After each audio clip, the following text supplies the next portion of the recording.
Good afternoon, Hayden. Thank you for joining me today on this short interview. How you doing? Great. Thanks for having me. Yeah, absolutely. Hey, got a couple questions for you. You're getting ready to make your way out to Pennsylvania, so we thought we'd like to catch up with you and find out kind of your preparation going into this weekend. So how's that sound? Yeah, great. Awesome. So hey, as you anticipate the Olympic trials this weekend, how are you feeling as you prepare to compete for the 125 kilogram spot on the U.S. Olympic team? I feel great. Honestly, it's just a kind of a blessing for me to be there to wrestle. I got another opportunity just to go out there and scrap. I got a little banged up. Wasn't sure if I was ever going to maybe wrestle again. Had an opportunity to get back on the mat, and here I am, stronger, better than ever. So I'm ready to go. Awesome. Yeah. What would it mean to you to qualify for the Olympics and represent the United States in Paris? Oh man, it would be that's like the dream. You know, that's been my goal since I've been a little kid. It's like we're going to the Super Bowl right now. To qualify and to go represent for the United States, it would be amazing. And just to join that team of guys, and it'd be amazing.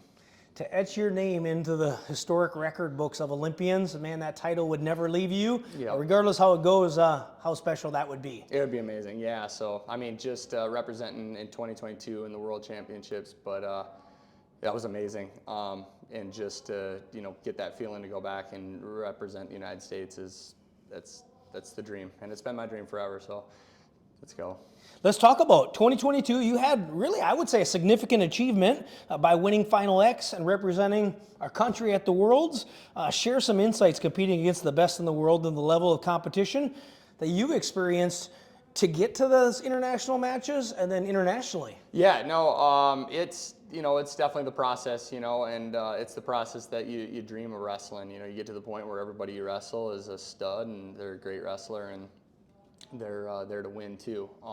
And especially at this level, it's just everybody's gunning and training. If you're not training right, you're kind of, you're put to the side a little bit, and your career's kind of run short. So, but just being able to represent the United States was amazing. Leading up along the way, wrestling all the the top guys in the world. And just to test yourself, it's the goal. That's what we live for, and we hope to do. Everyone hopes to do someday. It's been a pleasure.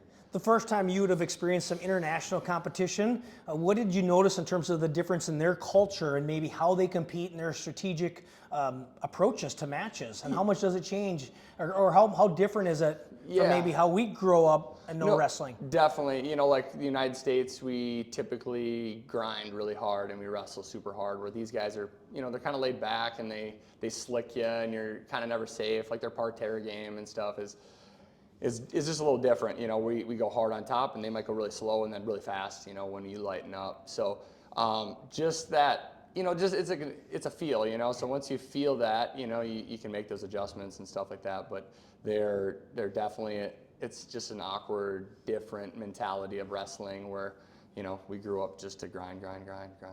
So you'd say change of pace is maybe one of their assets or differences? Yeah, definitely their change of pace. Yeah, just, they might lull you to sleep and then here they come, and then they do it often, It just kind of depends on, maybe the country and stuff, but it seems to be the kind of the trend, and, maybe they like to work the refs a little bit and to play the game a little bit, where we're just, you're straight there for business, and they're strategically playing the game a little bit, so. That's interesting. You talked about the work, and you didn't know if you'd ever get back to this point. Just a few months back, you coming back from injury, won a gold medal in France, so that was pretty cool. I think you wrestled maybe a teammate in the finals. But talk about the cool places, the experiences, the opportunity that this great sport of wrestling has provided to you, and what it means for you to go represent the United States of America in the sport of wrestling. Yeah, so I've had the opportunity now to wrestle for, I think this is the 8th year of me competing on the international circuit, and I've gone all over the world. I've gone tons of places. I've been to Russia a few times. I've been, down to like Dagestan, Russia, great spot. Those guys train like crazy, kind of the heart of wrestling right there. I've been to the Scandinavian countries wrestling Greco, all over Europe. Been to Cuba a few times. Just tons of different countries, probably like 20 different countries I've been to just to, to wrestle. And, USA Wrestling has provided me that opportunity to do that. So it's an amazing experience, stuff that I'm never going to see ever again in my life. And then just every time when you walk out there and you get to represent the United States, and I think when you represent the U.S. and you walk out on the mat, I think guys wrestle maybe a little harder out there, and they know they're wrestling an American, and that's a good feeling. Man, that's special. It gives me chills just thinking about small town kid from Minnesota and where you've taken your opportunities. So reflecting on your journey, you've had incredible success as a wrestler within Minnesota USA Wrestling. 6-time Fargo All-American, 4-time champion. I think 1 year won a Triple Crown. Can you share some of the highlights from the early years in the sport and how maybe they've shaped you now into being an Olympic contender today? Yeah, definitely. At a young age, we started wrestling freestyle Greco, the international styles, and right then, I guess honestly, I hated freestyle at the start. Like just a little, getting tipped to your back and stuff like that. I was like, oh, I'm giving up points that I, should be winning these matches, but yeah, I just, pulled together, figured that stuff out, made me a better folk style wrestler. And then, with that, I started having the dream of becoming an Olympian or world team member wrestling for the United States of America. So USA Wrestling's provided a lot, and that's started with Wrestling Fargo, wrestling at the national level and having success, obviously, but at the same time, like I had my share of, not having the most success, and just, having to climb the ranks and to build and to grow and just not accepting failure and keep going, and, coming from a small town, it was a challenge, there wasn't a lot of kids that wanted to do that. The numbers aren't there. I had people that believed in me, my parents believed in me, and they kind of said, like, hey, if you want to do this and you're committed, let's go. We'll take you let's go. We'll go to practices all over the state and all over the country for the matter, and just we'll get better. And as long as you take it seriously and as long as you keep training hard and this is the goal, like, we'll support you. And, that was amazing on their part. And, I couldn't do it without them. So just, people that are kind of coming to the ranks right now, families maybe that I coach their kids or kids who I don't even know, I encourage the parents to really, push their kids, in the direction, or maybe just guide them in the direction of, say, hey, small town America, small town, Minnesota. There's a lot of other activities you could do. From Crosby, Minnesota, there's the lands of the lakes, and I had the opportunity to go out fishing all the time. Would you rather go wrestling or go fishing? Go to the sweaty wrestling room where you're gonna get beat up and maybe take a couple losses and push yourself to your limits, or go take it easy and get a suntan and go fishing and relax. And I was guided by my parents to, hey, let's wrestle right now. You can go fishing later. We'll find time for that. Right now it's time for business, and we'll get better. And then you'll learn that hard work ethic that wrestling teaches us. So definitely, it's a valuable. USA Wrestling's been, very valuable to me. Awesome. You talk about being guided. Now, you didn't come from a father who was deep into the sport of wrestling, right? I mean, they found out that this was a passion of yours, and that you were pretty good at it, and they provided those opportunities, right? I mean, I think sometimes there's a misconception of, well, little Johnny's he didn't grow up around wrestling, or their parents didn't grow up around wrestling, so hence we're limited. And that's really not the case because, right? Yeah, definitely. No, yeah, my dad played basketball. Nobody wrestled in my family. My uncle wrestled, and they, I guess like they pushed me into it. In a sense, just I was a young kid and there was nothing else to do besides we'd wrestle. So we just started wrestling, and I was successful at it and doing really well at it, and I fell in love with it. And then, like I said, my parents kind of said, hey, let's go. If you want to do this, we'll support you, and as long as you go hard. And the thing is I guess it wasn't always all on me. My parents were guiding me. They were saying, like, hey, this is right and wrong, and teaching me right and wrong, and saying, hey, like, we're not gonna do that this weekend. Maybe we'll do that next time or something like that. But right now, let's focus on business and training and getting better and work ethic. My parents are small business owners, so they're actually morticians, and so it's kind of a grueling business. You're dealing with life tragedies, so and it's just those two at the business. So I grew up watching my parents always working and always grinding, and just they gotta be ready to go for whatever life throws at us.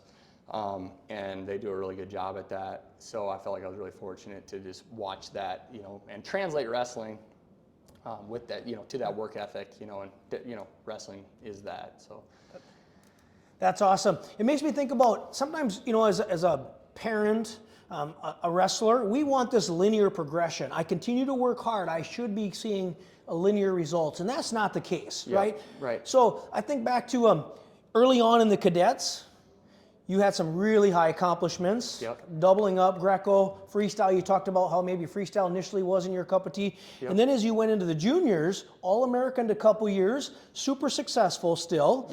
You were getting bigger, going up from that 88, 98 pound weight classes. But I'm sure you were training hard, but talk about how this sport is so tough, and it's not a linear progression, right? It's almost like stepping stools. Like one year you get boom, and I'm beating some kids. And then you plateau off. And I'm sure you've probably even seen that through college and some of your international experience. But to the parents out there that want this linear progression, which isn't realistic. Yeah, no, definitely. And, that's exactly how it is. Very few of us just go boom, straight to the top and win. And the ones that do make that, that progression, just like kind of the stairs, he seems to be the most successful guys out there, Obviously, there's exceptions and stuff like that, but if you're training yourself, you're learning how to win, you're learning how to lose, you're learning how to, win from the losses that you take. Maybe you lost a wrestling match and it feels like the end of the world, but at the same time, you're getting better. You're improving. As long as you don't make the same mistake twice, and definitely not 3 times, we're going to do really well, and we're going to grow and be successful. The other thing too is like for me, wasn't always wrestling. Maybe it was strength, and I had to start focusing on my strength a little bit more. But at the same time, I was obviously wrestling. But you had to address that, and sometimes maybe parents get caught up in pushing their kids, maybe like a weight cut or something like that. Maybe it's time to grow and get bigger and to love the sport of wrestling and just to build.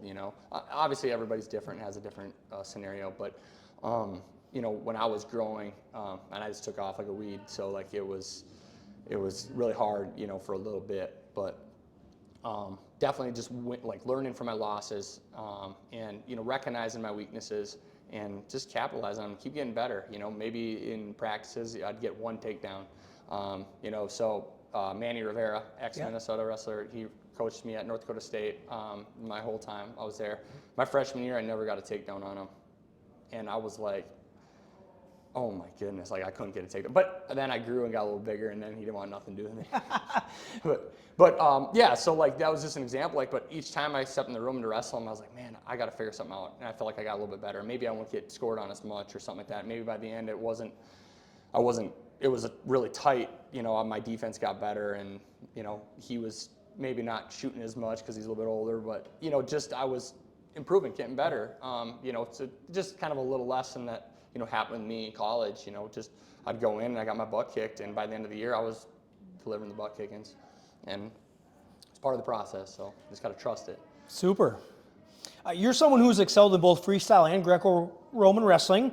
What would you say to the kids who may be hesitant to try these styles, and how has competing in these styles enriched your wrestling experiences beyond simply being just a folk style wrestler or that high school seasoned wrestler? Yeah, so just going back to when I said I hated freestyle when I first started, and hated kind of Greco when I first started too, just because of the rule change and how you can score a little bit easier, and maybe sometimes I was shooting a shot and I was getting tipped to my back, and I was giving up points.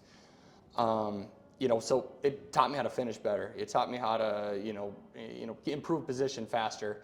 Taught me how to finish faster. So just everything added up. Greco taught me how to threaten guys up from the body, from upper body stuff, and still relates to today. A lot of guys that I wrestle know I have a Greco background, and I can throw, So, I feel like it's made me a little bit dangerous of a wrestler from going low to high or high to low, and making guys respect that. it makes you a more versatile wrestler for sure. And a lot of times, matches are decided on our feet, and I feel, freestyle, you're wrestling majority of the time on your feet. And like I said, going back to the finishes, they got to be fast, they got to be explosive, and sometimes in folk style, we think that we can take our time, and then we kind of maybe do really well, but in freestyle we don't, and now it's just a new level of wrestling for us, and we're building our arsenal and building ourselves better. Yeah, I love that. Making somebody pay the price in a freestyle match because they took a shot and got lazy down there with a crackdown, and now you abuse them. Yep. Since your collegiate days at NDSU, you've wrestled Greco as a member of the Minnesota Storm. Currently, you're competing freestyle here with Coach Steiner and the Gopher Wrestling Club. How has these regional training centers helped you in terms of your training, your development, and the sport that they can give you to become this Olympic contender? Yeah, I can't thank Minnesota Wrestling enough, and the RTC and Gopher Wrestling Club enough for doing what they do for us. They make it possible for us to do what we're doing. Personally, I grind a lot. I'm all over the place. I coach a lot of practices. I on the side with it, but at the same time, I'm here grinding every day. Put on a lot of miles on my vehicle, and just Gopher Wrestling Club and the RTC program has made it just possible for me to do what I do.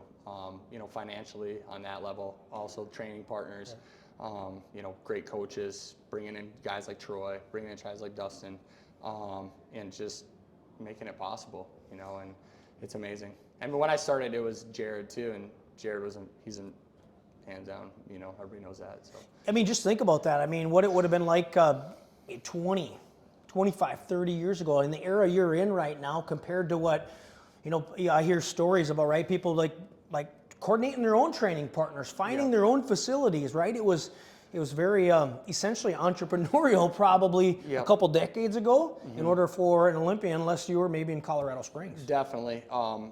Just like I said, this is my 8th year on the circuit, and this wouldn't be possible if I wasn't able to, these guys weren't giving me the opportunity to do what I do.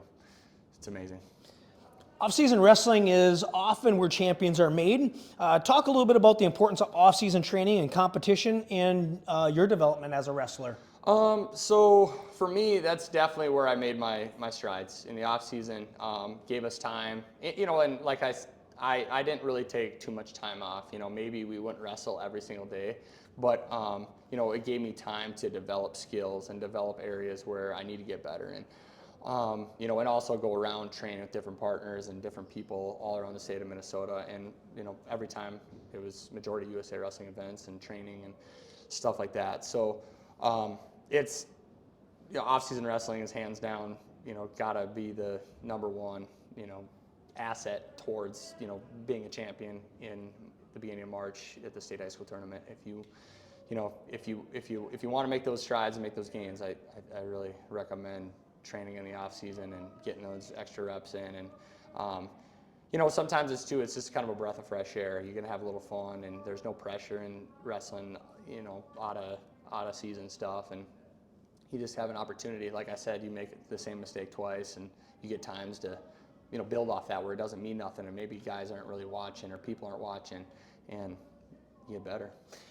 I think was something there you said that stuck out to me from somebody if you're an outsider and you're watching this interview and you've never experienced what a freestyle and Greco and open tournament across the state looks like. It's fun. Yeah. There's no pressure. Yeah. And people are having a good time going out there and developing and trying some moves. Yep. And a lot of times you don't even know who won or lost if you didn't see the match because the kids walk off and they're maybe laughing, patting each other on the back. So I think the fun, no pressure is a big message that a lot of people should learn or understand. Yep. If you're new to this and you've never experienced it, it's not like a high school dual meet season where it feels like the stakes are high. Definitely, yeah, for sure. I mean, go to those tournaments, and obviously, if you're going to those tournaments and you're wrestling out of season stuff, you want it. You want to get after it a little bit, and you want to be successful.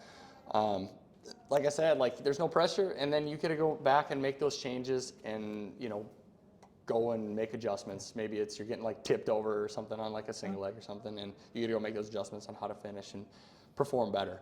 That's only going to benefit you. Spending 30 minutes, maybe an hour or whatever it is in those areas. It's amazing. Awesome. Three more here. Throughout your career, you've been associated with Minnesota USA Wrestling. Coming from that small town, outstate Minnesota, you've achieved remarkable success in wrestling. What message would you share to the young athletes from similar backgrounds who might feel that they have limited circumstances, much like you did? Yeah, no, definitely. Take advantage of all the opportunities you can. That's definitely the number one thing. Up in like northern Minnesota, I know there's more opportunities and there's things that, they're there. So, like I coached a lot of practices back up north, and, I try to give back as much as I can. But just, take an opportunity, or here's like, I guess my big thing was is I would always go like, hey, I knew I was training on Monday, Monday, Tuesday, Thursday, Friday, or something like that, or Monday, Wednesday, Thursday. And, whatever it was, I scheduled it around training. I scheduled around that practice, whether my friends were like, hey, well, you want to do this, this evening or whatever, maybe after I'm done wrestling, or I'm not able to this night because I'm going to go train. And a lot of times I had to travel at that point, but we made it work. So, it's building a little bit more of a root in you, if you're traveling and putting that time in. Just don't be afraid of it. And I encourage parents too, because a lot of times, parents need to drive. I encourage parents to, take that time out for their kid and go and, bring them to practice. And I guess they got to sit through practice and stuff too. But a lot of times it's fun. But I encourage them to do that. Yeah, from a parent, there's a lot of quality time in the car when you're with your kids, boys, girls, going to compete. Again, I'm joined here by Hayden Zillmer. He is the owner of Jack Pine Savage. He does have some training opportunities up north, so make sure you're following him on Instagram and social media and following his training opportunities he's providing to the youth as he talked about giving back. For those young wrestlers who have passion for the sport, what advice would you offer about pursuing that Olympic dream? I want to bring this back into you and what you've got going on this coming weekend. And how has your own journey towards the Olympics shaped your perspective on the value of chasing such a prestigious goal? I think that it's setting that dream and that goal, and every day you need to make an adjustment to get there. You need to put in work. Maybe you need to write down, 50 things that you can do to make it, or, write down, 3 to 5 things a day and write them things down and, make sure you accomplish them. A lot of times I put reminders on my phone that I'm going to accomplish these goals today. And, all that stuff's going to add up to, obviously get to the top.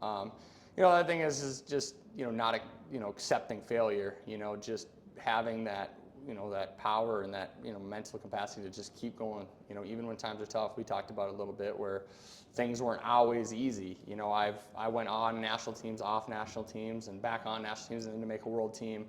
And now it's, I went from, making a world team to getting injured, and now I got to go try to make a world or Olympic team right now. And I feel really good about it. I feel like I'm better than where I've ever been. But I think a lot of the process was, making those key notes and writing those goals down, surrounding yourself with great people that are gonna, push you to get there. If even there's kids in high school right now, if you have friends that are, hey, let's go do this instead of go training, maybe they're not the right friends, to hang out with. And I know at that time in their life, they're not really sure about it, but, make those choices, be the leader to go and say, hey, no, guys, we're all going to practice tonight. And then, on whatever night we can go do something else and we can have, go have fun. But a lot of it is it's the buildup and, not refusing to give in and to take time off. That's my my advice to keep going, and have fun along the way. Like I said, freestyle Greco season's a great time to relax, have fun, no pressure, and capitalize on it and have fun with it. So I'm hearing goals, community, who you surround yourself with, visualizing, knowing that there's opportunities out there, and it can be you, and persistence. Yep. Overcoming those setbacks, those failures are all part of this to achieving something that might be beyond what others thought would ever be possible for us. Definitely, yeah, and I guess consistency's got to be in there too. You got to come to practice, and we got to get better in areas, and you know, that we need to improve on. And everybody's a little bit different, you know, especially once you get to a certain level. You know, you got to get better in these areas. You know, maybe you're not able to defend any shots or something like that, and maybe it's just super boring, basic stuff, but we got to get better there and just keep going, keep getting better, keep improving.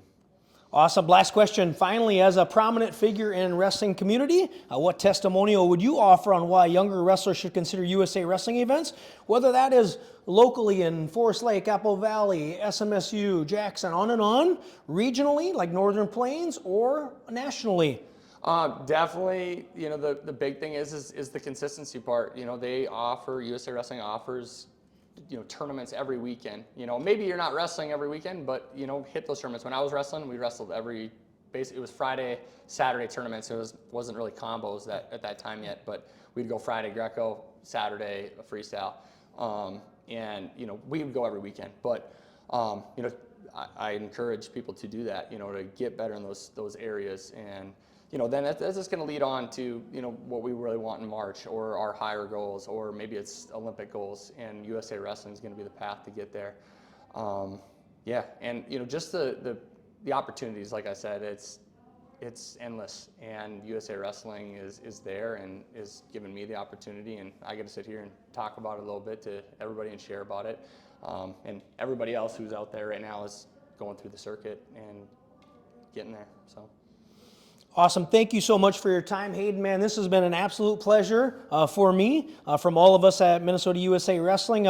We wish you the best of luck this weekend at the Olympic trials, and go get them. Yep, thank you. Appreciate it.